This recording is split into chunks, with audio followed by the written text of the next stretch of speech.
Hello friends, स्वागत आहे तुमचं पी फॅक्ट सफारी या चॅनेलमध्ये। मार्गशीर्ष महिना सुरू झाला आहे। मार्गशीर्ष महिना हा केशव मास म्हणूनही ओळखला जातो। याच मार्गशीर्ष महिन्यात आपल्या दत्त महाराजांचा जन्मोत्सव साजरा केला जातो।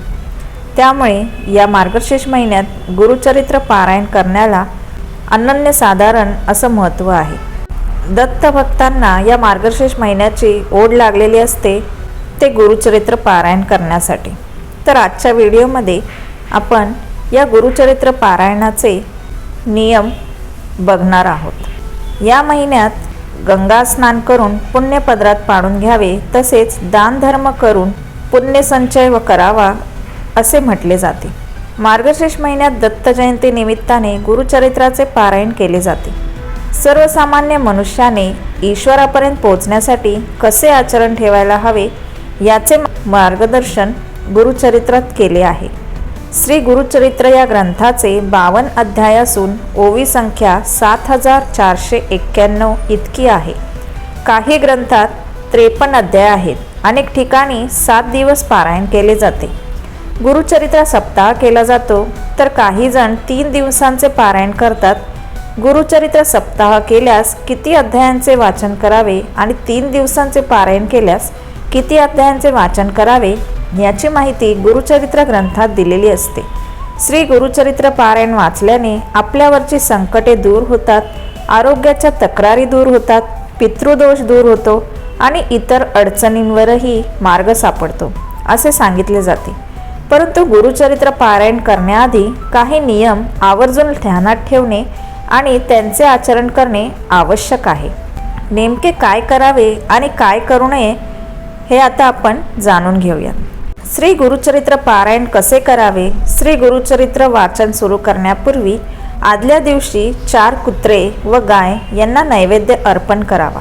4 कुत्रे म्हणजे 4 वेद होय व 1 गाय म्हणजे दत्तात्रेयांची कामधेनू असल्याने हा नियम पाळावा असे सांगितले जाते।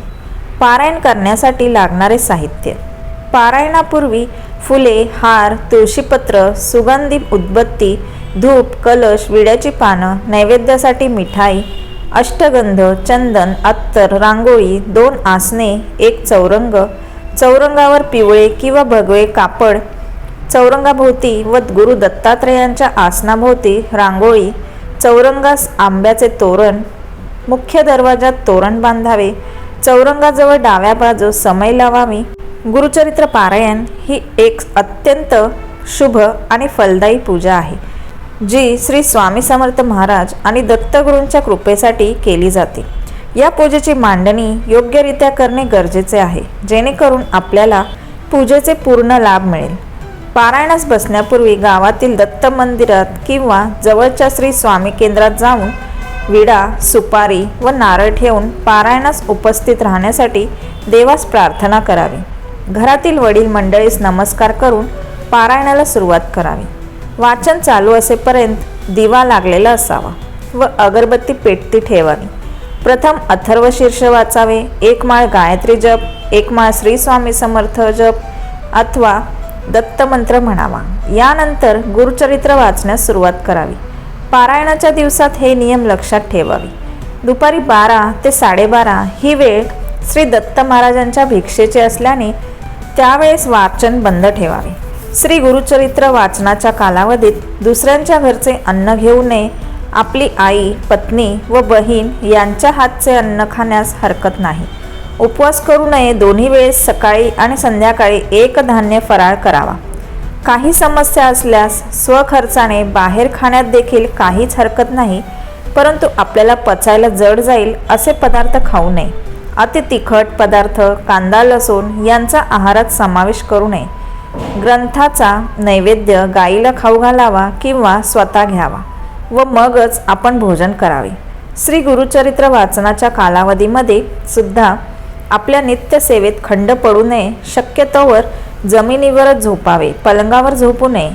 श्री गुरुचरित्र वाचनाच्या कालावधीत पुरुषांनी दाढी वाढवू नये, स्वतःच्या हाताने दाढी करावी। श्री गुरुचरित्र वाचनाच्या कालावधीत सत्य, अहिंसा आणि ब्रह्मचर्याचे पालन करावे।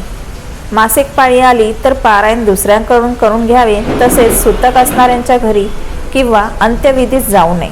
स्वतःच्या कुटुंबात जर सूतक आले तर अशा वेळी श्री गुरुचरित्र पारायण दुसऱ्यांकडून पूर्ण करावे, अर्धवट सोडू नये. वेळोवेळी गोमूत्र शिंपटावे. सप्ताह कालावधीत रोज सकाळी व संध्याकाळी श्री गुरुचरित्राच्या पोथीस नैवेद्य दाखवून आरती करावी. रोज रात्री झोपण्यापूर्वी श्री विष्णू सहस्त्रनाम वाचावे. वाचन हे नेहमी एका लयीत शांत व स्पष्ट शब्दात असावे. वाचन करण्यापूर्वी पहिल्या दिवशी सूर्योदयापूर्वी उठून सर्व कार्य उरकून उजव्या हातावर पाणी घेऊन संकल्प सोडावा. आपल्या मनातील इच्छा देवाला सांगून या इच्छेच्या पूर्ततेसाठी मी हे वाचन करत आहे असा संकल्प करावा. संकल्प केल्याशिवाय पारायणाला सुरुवात करू नये. त्यानंतर कुलदैवत, गुरु, माता पिता यांचे मनातल्या मनात स्मरण करावे. वाचनासाठी नेहमी पूर्वेकडे तोंड करून किंवा उत्तरेकडे तोंड करून बसावे. तसेच बसण्याची जागा स्वच्छ, शांत आणि पवित्र निवडावी.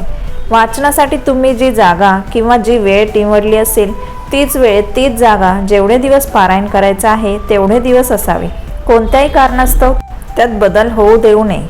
श्री दत्तात्रेयांची मूर्ती किंवा प्रतिमा नसल्यास पाटावर थोडेसे तांदूळ ठेवून त्यावर सुपारी ठेवावी. श्री दत्तात्रेयांना आवाहन करावे. पारायण काळात देवापुढे 7 दिवस अखंड नंदादीप तेवत ठेवावा व सुंदर रांगोळी काढावी. देवासाठी एक पाट मोकळा ठेवावा, कारण पारायण काळात साक्षात दत्तगुरू फेरी मारतात अशी दत्तभक्तांची श्रद्धा आहे. या पाटावर कोरे वस्त्र अंथरून ठेवावे. वाचन मनातल्या मनात न करता मोठ्या आवाजामध्ये करावे. रोजचे वाचन झाल्यावर पोथी बंद करू नये, ती उघडीच ठेवावी.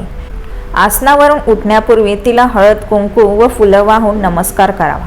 पारायण काळात त्या दिवसाचे वाचन संपल्यानंतर रात्री आरती करावी. रात्री देवाच्या सानिध्यात चटईवरच झोपावे.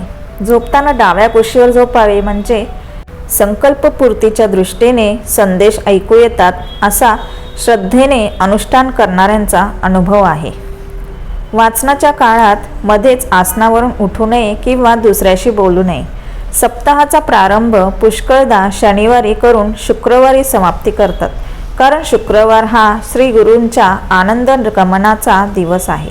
सप्ताह पूर्ण झाल्यानंतर 7व्या दिवशी, शक्यतर 8व्या दिवशी सुपारीतून श्री दत्तात्रेयांचे विसर्जन करावे आणि नैवेद्य आरती करून भोजनास सवाष्ण ब्राह्मण सांगून सांगता करावी.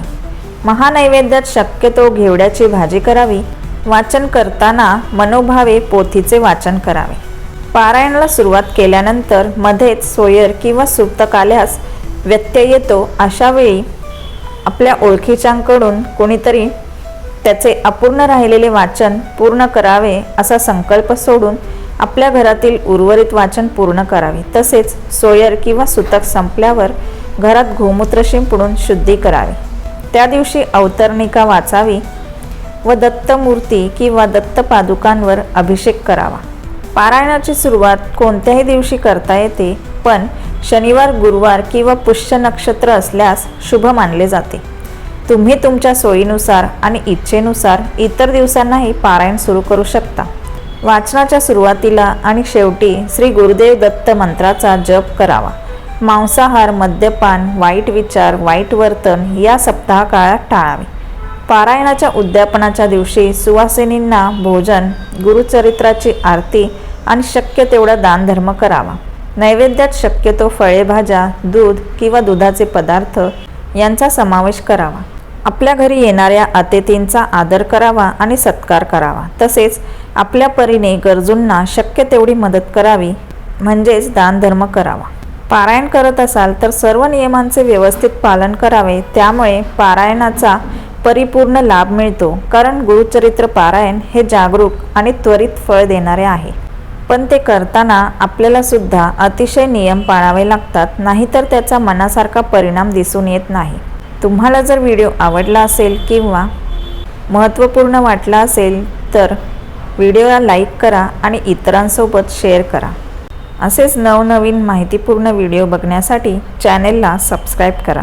व्हिडिओ शेवटपर्यंत बघितल्याबद्दल सर्वांचे मनापासून धन्यवाद. थँक्यू.